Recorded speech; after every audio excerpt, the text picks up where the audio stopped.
Were you ever in conflict with your father or with your mother? What if your dad was a dragon slayer and you actually loved dragons? What do you do?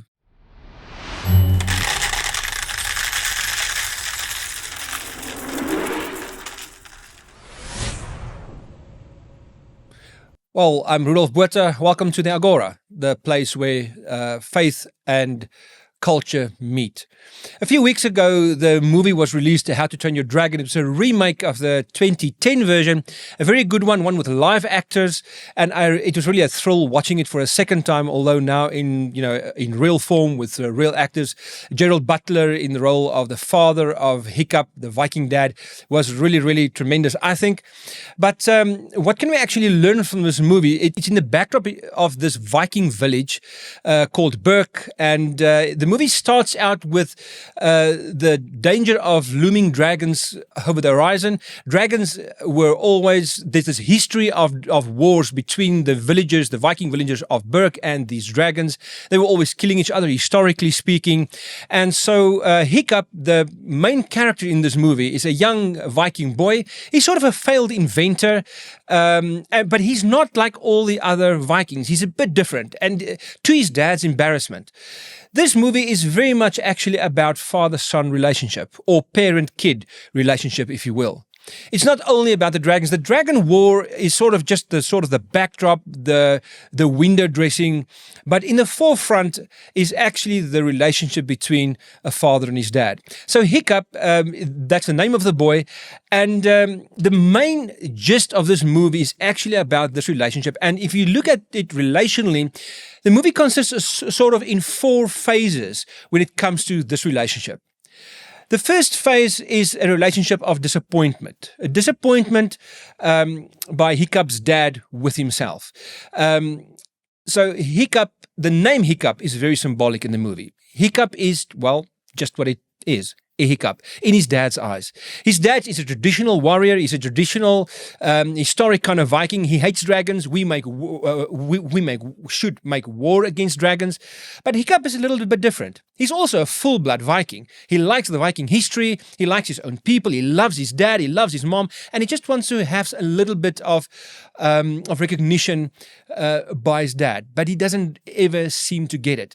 And so, in the beginning of the movie, the first phase of this movie, relationally speaking, Hiccup is just sort of, embarrassing his dad all the time and just not quite living up to what this very proud and traditional Viking father wants for his own son. He wants his son to be a dragon slayer. But Hiccup represents the new generation, the young generation. And this movie is about generational clash to a large extent. The second phase of this movie is when the dad sort of realizes that he's proud of his son, but not of who his son really is, of who he thinks his son is. What happens is Hiccup is supposed to be trained as a big dragon slayer, and so he later on, just like half an hour into the movie, is being portrayed as a dragon conqueror. Please note, not a dragon slayer, a dragon conqueror, but he doesn't really kill dragons. He only conquers them mentally. So he becomes the dragon whisperer. He controls dragons, but he doesn't seem to ever, he doesn't kill any dragon at any point in time. So during his training, his dad is away. At some point, his dad comes back, and he's just so proud. And this brings us to the third phase of this movie, and that is the dad becomes proud. The dad's name is Stoik. He's the village chief. He becomes proud of who he thinks his son is, but not really is. Because when he came back to the village, there's rumors were going around that Hiccup, his son, was the dragon conqueror. And when he was so proud, he assumed that meant his son already killed a few dragons in training. But that's not really what happened. And when the whole mask came off, and when Hiccup was sort of exposed, not as a dragon slayer, but as someone that can mentally manipulate, not really manipulate, that's not quite the right word, can mentally influence dragons relationally, we get to the third phase where the dad is severely disappointed in who his son really is. His son is not a dragon slayer. And that becomes so severe that at some point in the movie, Stoik says to his son, "You're not my son. I don't have a son." Now, we need to note at this point that Stoic Hiccup's dad, it's not that he doesn't love his son. He does. That's why the movie makes us think of ourselves. We see ourselves in this parent-kid, parent-son relationship. Stoic is just heavily disappointed. And when we are disappointed, we say hurtful things. And he says this hurtful thing to Stoic. So that was the third phase of this movie. The last phase is where the dad becomes proud of who his son really is. What happens very close to the end of the movie, and please note, spoiler alert, although not into a detailed extent, just a little bit. We all know anyway, movies like this end well. It's very typical of these kinds of movies, and that's also what's good about them.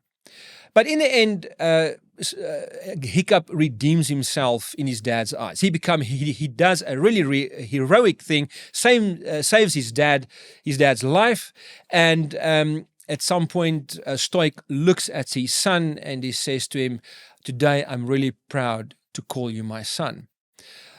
Hiccup's reaction was really very meaningful and significant. He looked up into his dad's eyes and he said, "That's really all I needed." And then he went off to do his last very heroic thing, and he saves his village, and he also saves the dragons, and he leads the village into a new era where they live together in harmony as humans and dragons. This story portrays something about the struggle that we have relationally in our world as well. The father-son relationship, the mom-daughter relationship, the parent-child relationship, these are extremely important. In all the ancient wisdom literature, we also find this. In the New Testament, for instance, that is why the relationship between Jesus and his Father is severely important as well. In the beginning of Jesus' ministry, in Mark chapter 1 and also in Matthew chapter 4, Jesus is being baptized. And the Father says to his Son in Mark 1, 9-11, "You are my beloved Son, in whom I'm well pleased." Those are the words that any kid really wants to hear from his dad or his mom or the people closest to him or her.